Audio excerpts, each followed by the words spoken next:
I thought I would talk about awakening. That a lot of people talk about awakening, but what really is awakening?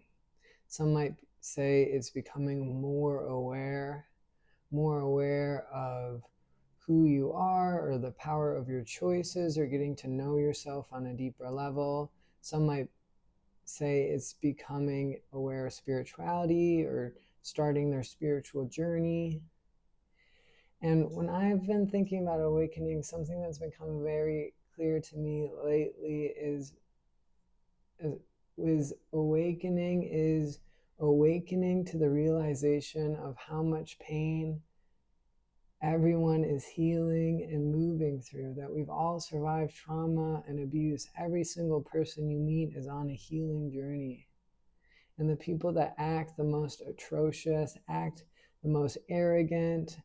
or not have the greatest narcissistic qualities, or take their feelings out on other people, or seem very self-absorbed when you are interacting with them, are the people in the most amount of pain. That the people who are acting the most childlike or the most distorted or the most aggressive or dishonest or out of integrity are the people who are actually the ones suffering the deepest. And if you think about, if it's hard for you to spend time with them for a couple of minutes, imagine how hard it is to live day to day as them. And so awakening is having greater compassion for the pain and patterns and maybe even addictions or addictive qualities that are still being healed out of you, and having compassion for others. And no matter how others are acting, it doesn't mean that I allow their behavior to continue if they're mistreating me or disrespecting me. I don't have to be a doormat for their pain, but can I have compassion for people who are acting the most self-absorbed, most narcissistic, or speaking in the most painful ways, either to themselves or to others, because they are in the most amount of pain. They are suffering the deepest. They are lost in the greatest level of inferiority, unworthiness, whether they show up acting like how we would imagine someone to be unworthy, or maybe they show up expressing themselves as confident, expressing themselves as someone who others seems to really like, but then when you get to know them on a deeper level, you see all of their pain that they don't show others.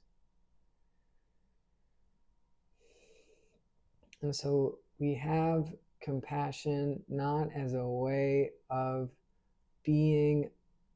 doormats for other people, but we have compassion as a way of saying, thank you, universe, for taking me through this awakening journey, so I can,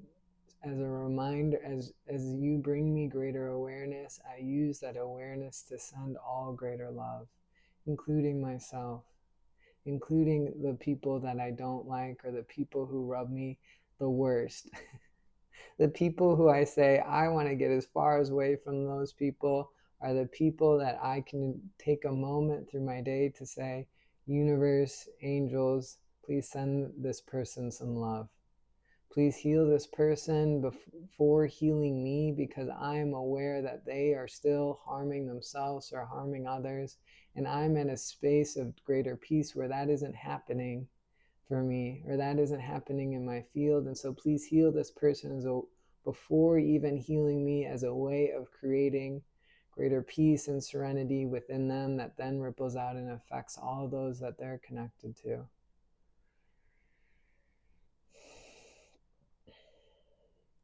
And really, what you learn on the healing journey, and maybe you've heard this before, is that hurt people, and the people that are hurting the worst are the ones who are hurting others the deepest. And a great way to tell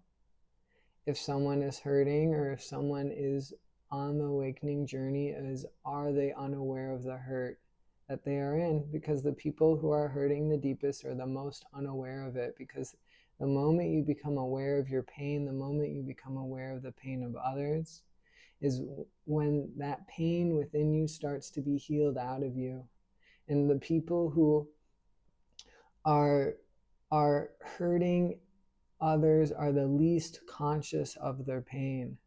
They have pushed down their pain to such a degree that it takes them over and it acts through them, because everything you suppress takes you over as a way of trying to get your attention, to show you what needs to be healed, what needs to be loved. And if they are incapable of becoming aware of the pain they are in, then can we take moments out of our day to pray for their healing as a way of, and every blessing we say goes through us first before going out to anyone else, and we're just using them as a reminder of the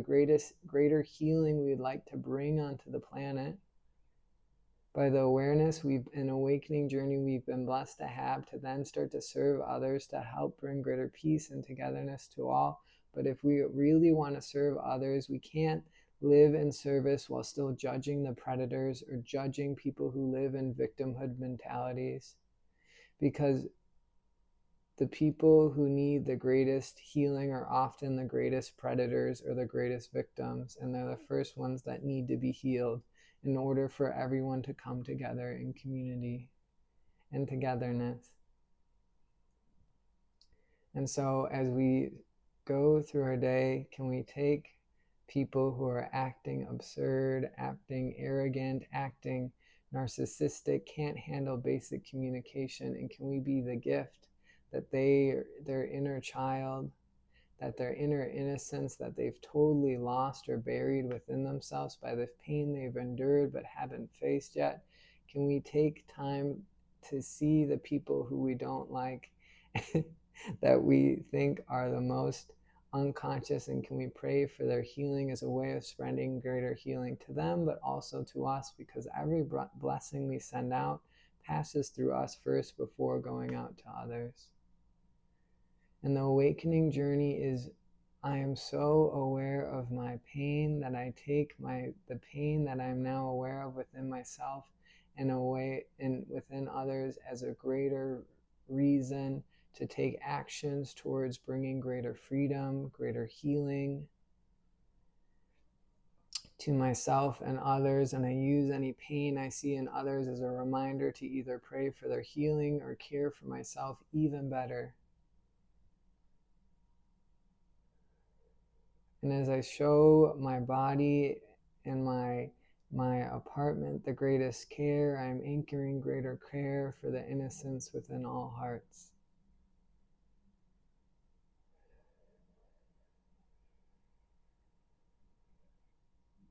And so if we wish to really bring peace to this planet, if we wish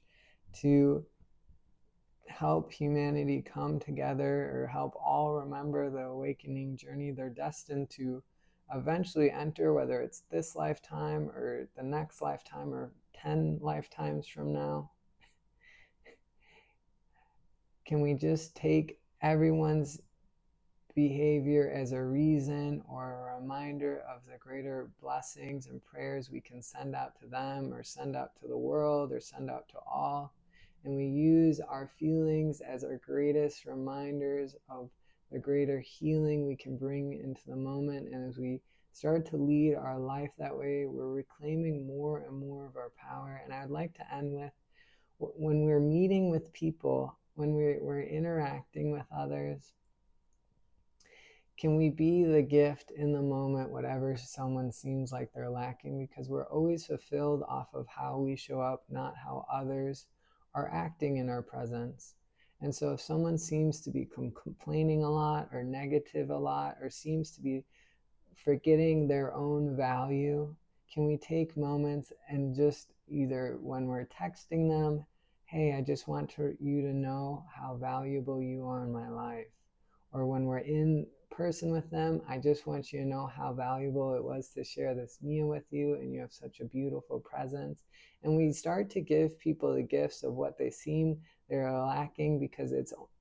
the words we are saying to them is filling them up with a reminder of their wholeness. And as we send out, whatever we give out also goes to us, and it helps us remember our value to even a greater degree, or our wholeness to a greater even a greater degree. Someone seems like they're lacking love that day. Hey, I just want you to know that I love you and I'm so grateful you're my friend. And we can take time, whether we're texting people, just at the end of text, to throw something in that's sweet, like, hey, I just want you to know I'm so grateful for the kindness and the joy you bring into my life. Or if we're in person with them, hey, I just want to remind you of how incredible and amazing it feels to be your friend or to be connected with you. And as we say words that would feel incredibly good for us to hear to others, we're helping all soften their rigidity or their negative ego structures and awaken more and more to their empathic heart that will start to lead the way the moment it gets activated by the love it is shown. And if others aren't taking the time to show themselves love, can we be a reminder for them of the greater love they will eventually step into? So I hope that helps, and thanks for listening.